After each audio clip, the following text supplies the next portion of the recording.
Hello, so this is a revision video for APChemistry 2.4, Structure of Metals and Alloys. This is a revision video, so only the essentials are covered. For deeper explanations and for full video lessons, please check the links in the description below and visit chemistrystudent.com. Metallic bonding is a strong electrostatic attraction between positively charged metal ions, so cations, and a sea of delocalized electrons in a metallic structure.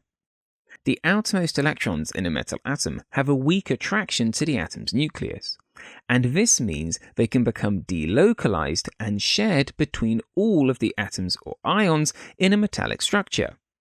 The positive ions are arranged in a fixed lattice held together by their collective attraction to the delocalized electrons, which have a negative charge. The metallic bonding model is very useful as it helps to explain some of the unique properties metals have, such as high melting and boiling points because of the strong attraction between the positively charged metal ions and delocalized electrons, electrical and thermal conductivity because the delocalized electrons are free to move and carry charge and transfer energy in both solid and molten states, their malleability and ductility because the layers of ions can easily slide over each other without disrupting the bonding, and their luster. The delocalized electrons reflect light, giving metals a shiny surface. Alloys are mixtures that contain at least one metal. They retain metallic bonding, but often have altered properties, depending upon the composition of the mixture. There are two main types of alloys you need to know: interstitial alloys and substitutional alloys. Interstitial alloys form when small atoms, which are often nonmetals like carbon, fit into the spaces between the larger metal atoms in the lattice. For example, steel is an interstitial alloy composed of iron and carbon.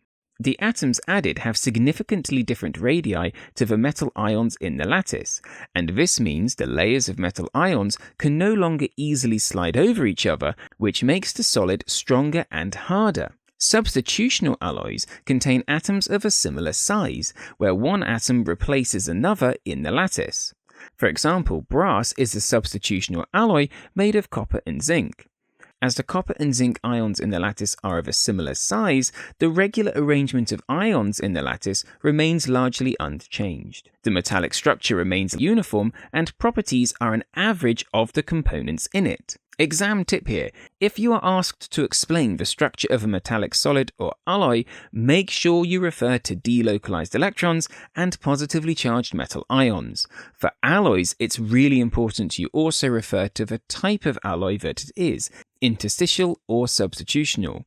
If the atoms that make up the alloy are a similar size, then it will be a substitutional alloy. If the atoms are a different size, it will be an interstitial alloy.